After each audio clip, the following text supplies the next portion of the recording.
महिला महाविद्यालय से Ranjana Srivastava, BA second year समाजशास्त्र, चतुर्थ सेमेस्टर में भारत में सामाजिक समस्याएं एवं विकास के मुद्दे, यूनिट फर्स्ट में विचलन के विषय में आज हम लोग चर्चा करेंगे।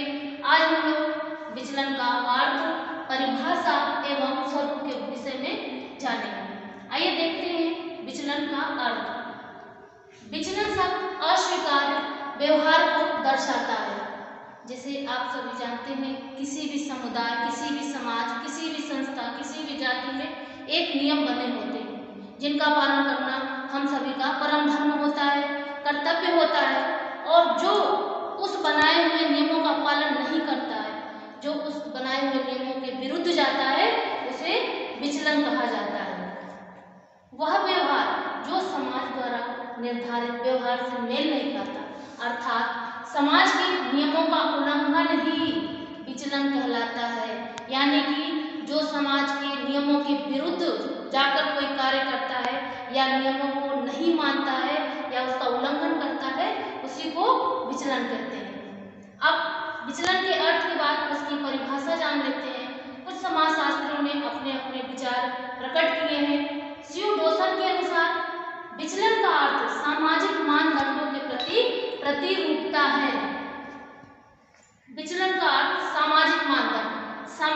समाज में कुछ मानदंड होते हैं, कुछ नियम होते हैं, कुछ व्यवहार होते हैं जिसके मानदंड के अनुसार ही हम लोग को चलना पड़ता है।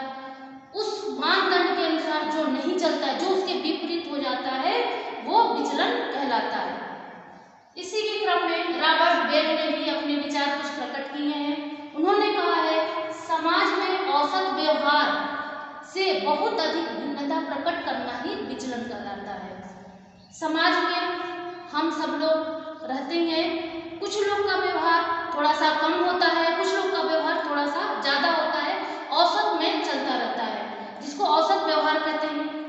और उसी औसत व्यवहार के अनुकूल जो उसके विपरीत जाके कुछ आगे निकल जाता है और विचलनकारी व्यवहार करता है, उसे विचलन कहा जाता है। आर.के. मार्टन ने तो विचलन पर पूरा एक किताब ही लिख डाला है। उनके अनुसार विचलन का अर्थ इस प्रकार से है, व्यक्ति द्वारा किया जा रहा विचलनकारी व्यवहार अपराध, श्वेत-वसन अपराध, भ्रष्टाचार, आत्महत्या आदि के रूपों में सामने आता है। व्यक्ति जो उल्लंघन करता है, नियमों का उल्लंघन करता है, वो आगे चल के वो भ्रष्टाचारी बन जाता है, अपराध करने लगता है, आत्महत्या के रूप में उसके जो उल्लंघनकारी व्यवहार है वो सामने आते हैं।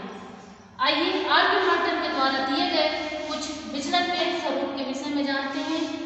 उन्होंने विचलन के स्वरूप को 5 भागों में विभाजित किया है। पहला है अनुरूपता।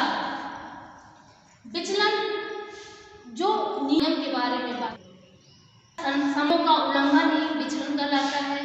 जो समाज के नियमों के अनुरूप नहीं चलता है या उसके विरुद्ध चलता है, उसको विरुद्ध चल के अपने उद्देश्यों की प्राप्ति करता है, वो अनुरूपता कहलाता है।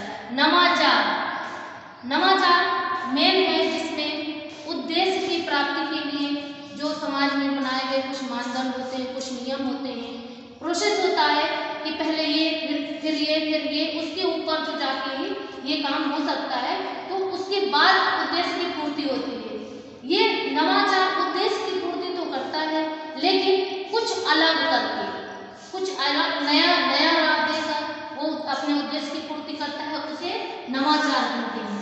संस्कारवाद ऐसे प्रत्यावर्तन है। और विद्रोह के बारे में अभी हम बताएंगे कि अगर किसी उद्देश्य की पूर्ति नियम के अनुसार नहीं होता है, तो उसको विद्रोह के रूप में लड़ाई झगड़ा करके या किसी न किसी तरीके से करके कि हमें अपने उद्देश्य की पूर्ति करनी ही करनी है, तो वो स्वरूप हो जाता है विद्रोह।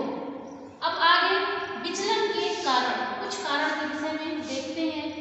पहला कारण है दोषमुक्त समाजीकरण, दूसरा है शिथिल अनुशासनियाँ, तीसरा है कानून के क्रियान्वयन में निष्क्रियता, चौथा है सामाजिक मानदंडों की अनिश्चितता, पांचवा है उल्लंघनकारी व्यवहार की गोपनीयता, छठवां है अपराध के शिकार